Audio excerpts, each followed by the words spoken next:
పల్నాడు జిల్లా దాచేపల్లి తహసీల్దార్ ఆఫీస్కి సినీ గాయకుడు సింహ వచ్చారు. తన భూమికి సంబంధించిన పాస్ పుస్తకాల కోసం ఆఫీస్కి వచ్చారు. తహసీల్దార్ శ్రీనివాస్ యాదవ్ చొరవ తీసుకుని వెంటనే తాను సమస్య పరిష్కరించాలని కోరారు. ఈ నేపథ్యంలో రెవెన్యూ సమస్యలపై ప్రజలను చైతన్యపరిచేందుకు వీడియోలు రూపొందిస్తారని సినీ గాయకుడు సింహ తెలిపారు.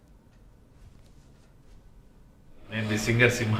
యాక్చువల్లీ నేను ప్యాషనెట్గా నేను ఇక్కడ ఆంధ్ర వాస్తవుడినే, పుట్టింది గుడివాడ, అది సో నాది అది. సో ఇక్కడ దాచేపల్లిలో గామాలపాడులో నేను ఒక ల్యాండ్ ఒక 5 years బ్యాక్ 6 years అయిందండి తీసుకుని.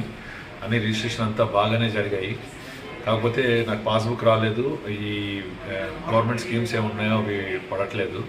సో నాకు ప్రభుత్వంలో అందరూ పరిచయం ఉన్నా కూడా ఎందుకు నేను డైరెక్ట్గా ఇక్కడికి ఎంఆర్ఓ ఆఫీస్కి వచ్చి ఒకసారి ప్రయత్నించకూడదు అని ఇవాళ రావడం జరిగింది. వెంటనే ఇక్కడ ఉన్నటువంటి ఎంఆర్ఓ గారు, ఇక్కడ మీరు తహసీల్దార్ అంటారు, మేమేమో ఎంఆర్ఓ అంటాము, శ్రీనివాస్ గారు వెంటనే అసలు ఇష్యూ ఏంటనే చూసుకుని వెంటనే కూర్చోబెట్టి నాకు మంచి డ్రై ఫ్రూట్ జ్యూస్ తెప్పించి, అంటే నేను ఆర్టిస్ట్ని, వాళ్ళు హార్టిస్ట్గా ఫీల్ అయ్యి ఆర్టిస్ట్ని హార్టిస్ట్గా రిసీవ్ చేసుకుని నా వర్క్ని అంతా చేసి నాకు పాస్బుక్ కూడా చేతిలో పెట్టి వాళ్ళు పంపిస్తున్నారు. వాళ్ళు హ్యాపీగా. నేను ఉండేది హైదరాబాద్లో, సినిమా వృత్తిగా అక్కడ ఉండడం జరిగింది. అది కాకుండా వారి విజన్, అంటే ఇక్కడ ఈ ఎంఆర్ఓ ఆఫీస్లో ఉన్నటువంటి విజన్ కూడా ఒక సోషల్ యాక్టివిటీ, అంటే కార్పొరేట్ సోషల్ రెస్పాన్సిబిలిటీ అని మేము కార్పొరేట్లో ఉంటాం.